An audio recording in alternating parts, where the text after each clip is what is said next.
Financial alignment is when you are open to receiving opportunity. If you were to envision 200 million in your bank account, what is the first feeling that you have? Is it excitement? Is it like, why me? Why would that happen to me? So yes, there's a lot of negativity around money and what we see it as. And this is the problem when women particularly, there's a lot of blockages around, we use that word loosely, around money and the money story. Crown Casino, they feng shuied the entire Crown Casino. Feng shui being, you want to have that harmonious energy flow that's conducive with wealth. Same with the agency, which is a large real estate company in the US, also feng shui.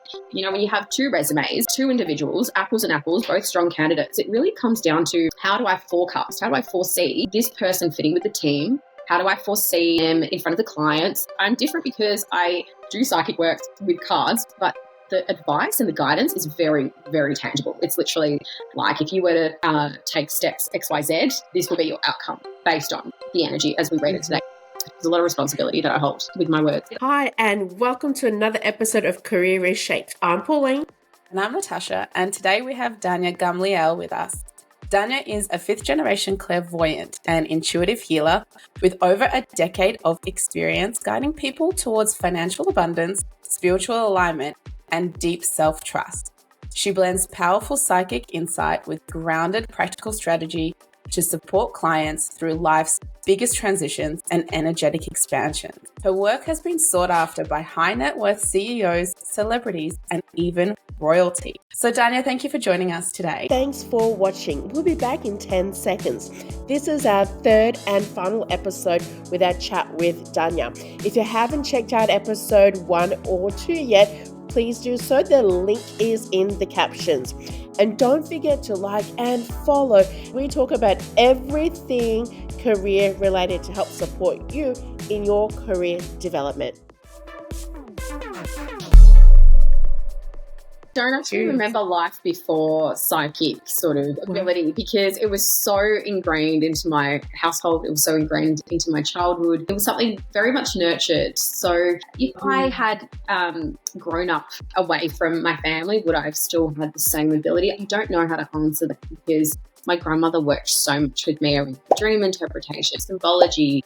From such a young age, it was so normalized. And I don't remember life before it. Do you just see like visions or feeling? How do you know? Yeah, so when I'm with a client, it is a vision that I have when I'm forecasting. So for example, there are some time-stamped forecasts. I've been able to predict to the dollar what Bitcoin would be trading as. That's on my Instagram for everyone to see, time-stamped, before it had occurred. So that was a vision. Sometimes I can hear, but it's not in the hearing in a sense of like, I don't hear voices. I don't want people that, but it's, you do sort of get this word or term, dreams as well, if it's related to myself and my family. But I do struggle with seeing for me as much as I can see for others because emotions involved and that it's the same. So it's a little bit more challenging. Yeah. And what's your take on manifestation? So what's helpful and what's been distorted by pop culture? That is actually very challenging. I think that we focus too much on it. It takes time. It could take years even, because what you're essentially saying is you want to match the energetic frequency. Interesting. That's really insightful. Because you see all the time people like, what are you doing? I'm manifesting. I'm envisioning what I want. And then they get upset that it hasn't happened. It's not going to happen overnight. The fact that you've said it could take years, that's polarizing to a lot of people. And that's exhausting, mentally exhausting, because that means you have to break a habit as well, because you have to now start thinking about the same thing over and over and over again.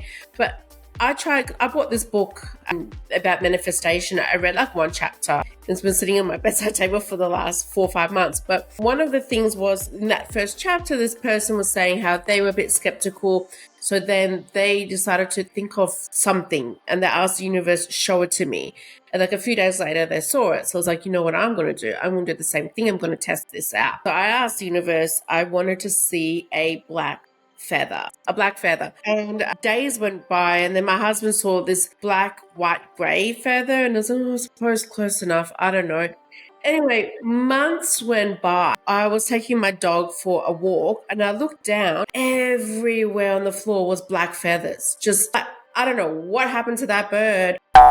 You said sometimes you can't read people. Why? Is it because their energy is so... They might not be open, subconsciously skeptical, or there could be a variety of reasons. They're just not, it's not the right timing. I've had times where people couldn't connect in, and then a couple months later, amazing, it flowed really well. It's sensitive work. It could even be me. If I'm feeling unwell, it can affect my ability to read, but I will never charge in that circumstance. I will always refund. I think honesty and integrity is so critical, particularly in my line of work. Absolutely. Yeah. I mean, if someone trusts you, then they want to work with you. Correct. End of story. I want to know, what was the moment you realized you couldn't ignore your psychic gift anymore? Because you mentioned you were working in the corporate world. So what shifted? Well, I've always had a psychic gift. I don't remember time before not using a psychic gift, or if you can call it a psychic ability. It's not something, I just don't remember not tapping into that. So through the corporate space, I used it more around hiring stuff and feeling what people would be entering into the team. But I've always had it. I don't know how to answer that. I'm so sorry. It's not something that I remember. Yes, then what made you realize that this was something you wanted to now do full time, that you wanted to put the corporate world behind, not use it there and use it as just you, just Danya, and sharing your gift or abilities? The truth is, I had a lot of trouble leaving the corporate world because I loved my job. I really liked what I did. I found it quite empowering working with BRW's, some of BRW's top 100 and all kinds of incredible business owners and looking after the financial needs of those people. So I really struggled with that. But it was during COVID that I started offering my service through the lockdowns. I just started doing it on Zoom as a way of getting through boredom. And I was doing it on the weekends and it just went gangbusters. So the writing was on the wall. It was something that I was sort of gently pushed into, and it came to a point where both were not able to, I couldn't juggle both, but I loved my job. I did, and that's why I do invite parts of it into what I do today. And that's around, financial support with advice, because ethically speaking, that's quite difficult, but I provide options based on who the person is, but I can't provide financial advice direct like a banker. Yeah, that's really cool. You're a 5th generation clairvoyant. So what does that legacy mean to you, and how has it shaped your path? I want to acknowledge and honour all the generations prior to me, but I do want to add a modern twist to what I offer. I want to be incorporating my work more into the business world, and I want to help people make a lot of money. It's as simple as that, right? I do also have a bit of a passion around intuition being part of business. We don't have intuition in the business world enough through Western society, although it's getting better. But the fact is, it's something like the statistics for the ASX 300 Australian companies, 91% of CEOs are male. And I think that really is why intuition is not so integrated into business, at least in Australia. Unfortunately, there's still a stigma attached with men saying that they're using intuition in business. I feel like it's probably still sitting a bit more with women in business, although also changing. So I want to shift that. Yeah. I want that to be different. That's my passion. I was watching someone else's podcast and they were asking a question about why are there more men in like high level leadership roles than women, and they're like, oh well, because men are less emotional. And then the facts were about how men are the ones that start more wars, men are the ones that are not able to handle competing priorities and are a lot more emotional and actually suffer with stress more. Men have a higher rate of suicide, unfortunately. Men are the ones that actually cannot handle stress and all of that the same way women can. And I think because also women are tapped into that intuition more because they sit with that, they're more open to that as well, I believe. I think men can have a good feel, they just don't always... They don't want to. They don't want to listen. Because I know some men that, I had a gut feeling about that. And then, but yeah, I think it's a shame that there's not more women in the leadership roles. And I think it's because someone has to look after the kids. Yeah. Someone, and then there's a guilt as well. Like, well, why aren't you at home with the kids? There's societal stigma for sure, for both, for men to work intuitively in business and for women to be in business. It's unbelievable that we're still having this conversation in 2025, but here we are, and I trust that in a couple of generations it will no longer be a conversation. Yeah. But on the topic of intuition, was there ever a time that you rejected your own intuition? And if you did, yes, not a good outcome. So I had gone with, I guess it was a stakeholder for business purposes based on firstly a recommendation that I trusted, and but that person would have had a positive experience with this individual. But everything on paper looked good, but I just had this feeling that this was not going to be in alignment, but I couldn't justify it because on paper it looked good. And this was when I first started, very early on in working for myself. So yeah, that backfired. So now if I have an inkling, if I have some small gut feel of this doesn't make sense, I pull the plug quickly. Wow. Yeah. Could a psychic pick up someone else through, like, for example, okay, I once, when I saw a psychic, a few psychics said to me that I was going to have a girl, like a daughter. And one psychic even described what the daughter looked like. She's going to wear a little ponytail there and all that. I didn't have a daughter. I had a son. But Natasha had a daughter. And then Natasha, out of all the three girls, the last daughter, she put her hair like that and a little ponytail. I wonder, could a psychic pick up through me, like Natasha, for example, or that's not? I don't know. I guess if you have a really strong bond with that daughter, potentially. I have a strong bond with Natasha. It picks up like who's within our immediate family. Might have been confused that there's a birth coming through, and it could happen. It's a very complicated way to communicating with other frequencies, so to speak. But hard to know. I think I'll say for benefit's sake, if it's a psychic, it can happen. I don't know if it was reputable. I just was on the streets. But still, everyone that I went to, one was like, your daughter, and then out comes a boy. I saw a medium once, and I was dating a guy at the time, and she said, "Oh, your first is going to be a boy." And there's a girl and there's a girl with you. And when I was with him, I was like, yeah, I'm going to have a girl. So there's a girl already waiting. And then we broke up, and then I'm with the now husband. And when I was with him, I was like, oh, my first kid's going to be a boy. The girl's gone, or not so strong anymore. And we had a boy first. I already knew it was going to be. Like, I knew this before we even got married. Then I had 3 girls after. But it was just so interesting that at the time when I was with that other guy, yeah, I agreed with the medium. I was like, yeah, I feel the girl energy. There's definitely a girl first. And so she was probably right. I would have if I would have stayed on that path. Potentially. But yeah, it's interesting. Do you find that the boy is really attached to dad? Is that the bond? No. Because sometimes the girls might have, like, that was written for you anyway. And then dad brought him along. I feel that if we were talking to, say, another psychic or another medium, they would start talking a little bit more spiritually, and they would start talking about their souls and this and that, and you're just being really more practical, like you said you are. Like, you're more practical. Well, that was connected with dad. Like, you still had your girl. Yeah. He just might have been the stronger connection with the boy first. Yeah, and you don't necessarily believe that's the case. So it depends. I think that if it was, again, a reputable medium, you might have just bypassed your little boy. He said, I want mum and dad to be this combination, and I'm coming with, like, dad. Dad's my, I'm here to protect dad. Yeah. I always thought I was going to have a daughter. Always. Like, strong gut feeling, daughter. And I had 2 boys. Well, if you have a girl around you that a lot of mediums and psychics are picking up, you'll see that in your grandchildren. They still come through. They just necessarily, it might be your real best little friend. How has the psychic industry evolved, and what misconceptions still frustrate you? The psychic industry, unfortunately, in my humble opinion, has not evolved enough. I do feel that it's outdated in many cases, and often the part that frustrates me most is how we perceive masculine and feminine. And we often hear things like, the feminine's all about the flow and the masculine's about strategy and business. I don't believe that to be the case at all.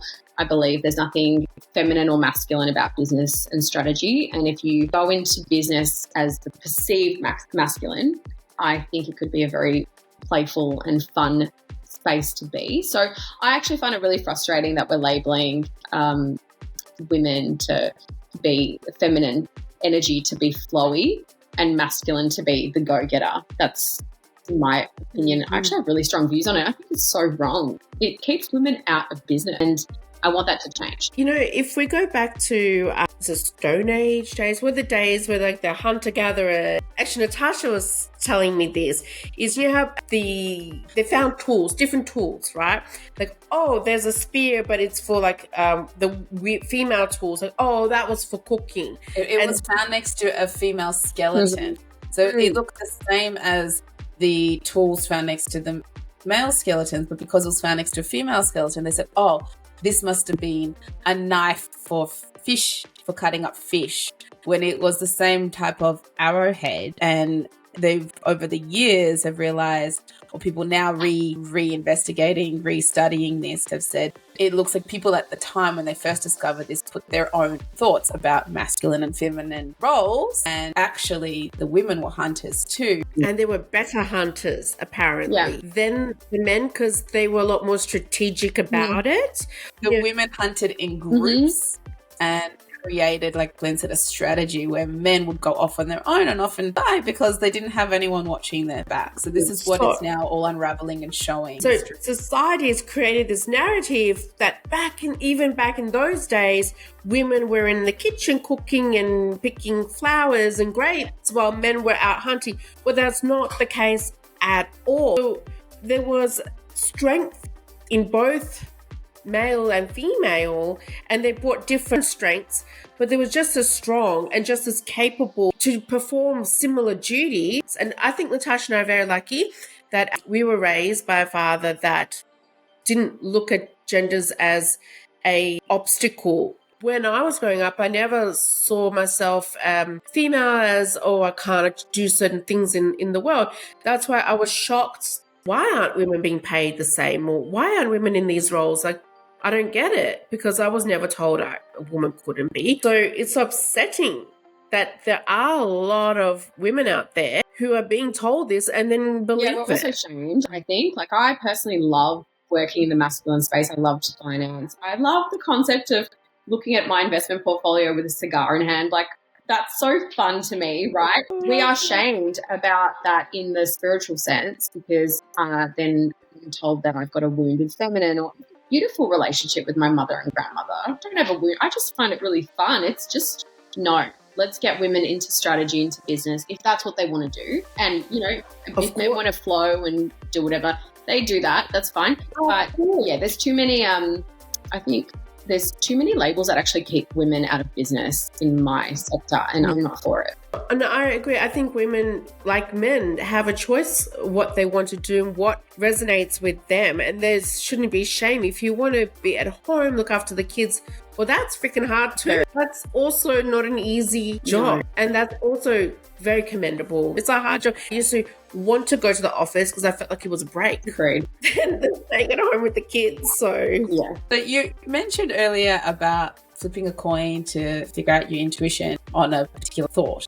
But how can leaders use intuition maybe in another way to make better, faster and more aligned decisions for their business? Well, some leaders just need to accept that they need to diversify where the decisions are coming from or who's helping influence decisions. So get people with intuitive skills onto your board, or get people into your workplace that are in fact intuitively gifted, because that is happening overseas and there's some pretty incredible businesses out there. And we're talking ones that are quite, I guess, like the classic businesses, iron ore, exporting type businesses, really big industrial businesses that are having, whether it's astrologers, feng shui, whether it's a psychic, as part of their decision makers. So we need to diversify how decisions come about. It's not always all strategy. We have geopolitical issues. We have issues, from an emotional sense, mental health. You need someone to be able to forecast what certain outcomes could mean for your business decision. And sometimes that's intangible, and sometimes it's scary to say there's actually validity in this, because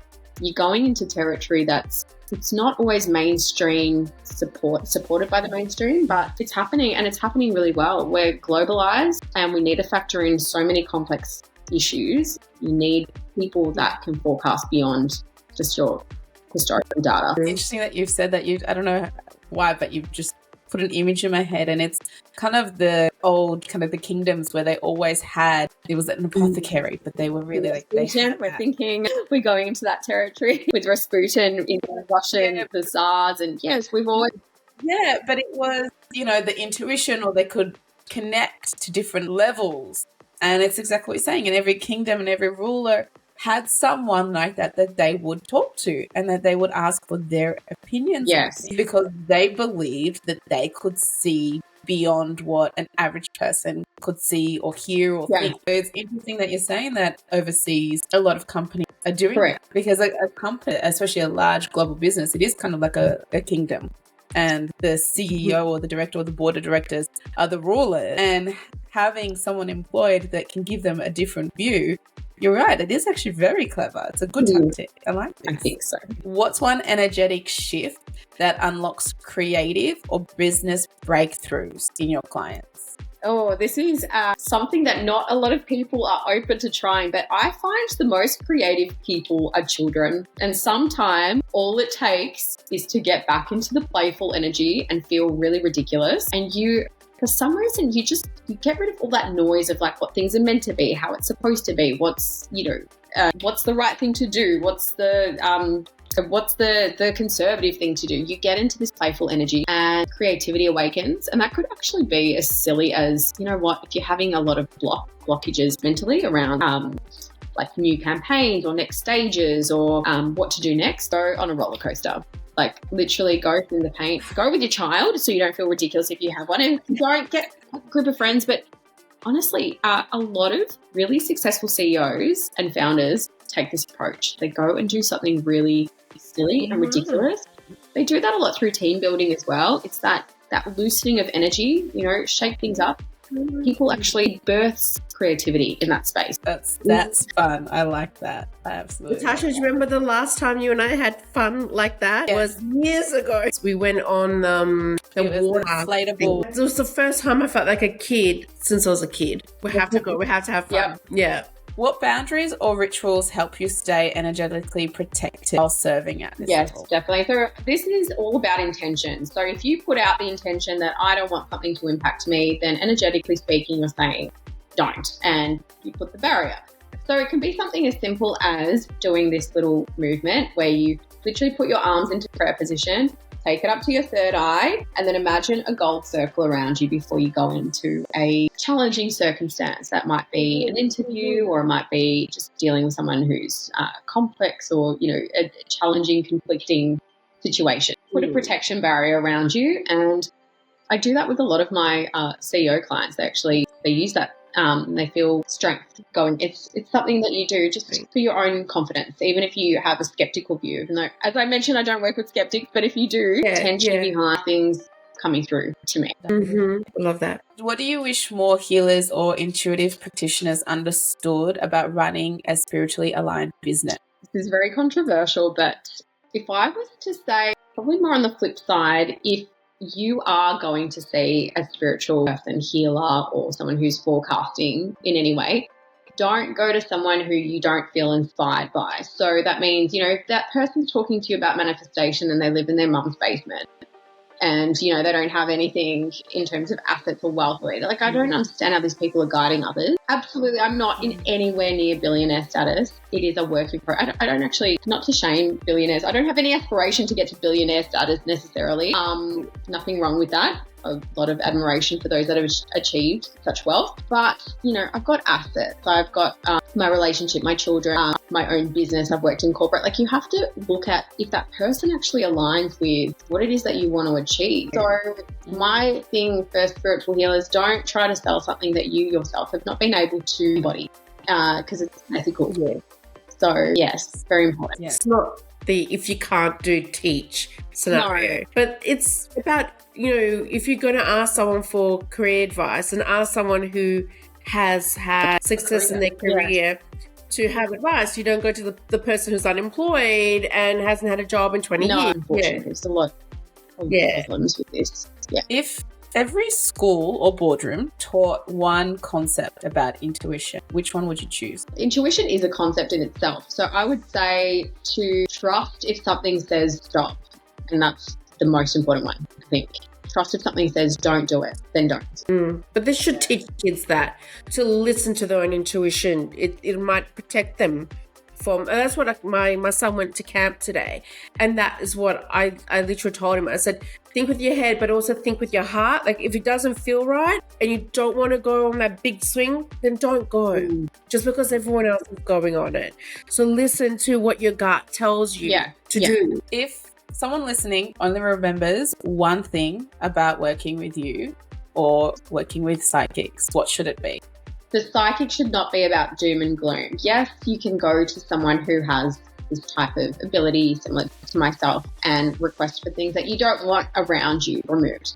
Yes, but they shouldn't be about doom and gloom. I don't believe that. I believe that this skill should only be about being able to lift you to a better state, your happiest timeline, so to speak, your happiest pathway, and only go to a psychic for that purpose. So anyone that says, oh, your husband's cheating on you, he's got three mistresses, like I don't believe that. I think doom and gloom is a really bad rap for this industry. This industry really should be used with light energy and energy to inspire and lift. I actually personally don't see negative things like I don't work in that space. I don't see it. So be very careful who you go to, because you can often hold on to their words and they're just not true. It's not true. Yeah. And where can people go to work with you or connect with you? So Danya Gamliel Instagram page, that's the personal brand, or the Abundance Psychic. So that's all one word, Instagram page, or www.danya.com.au.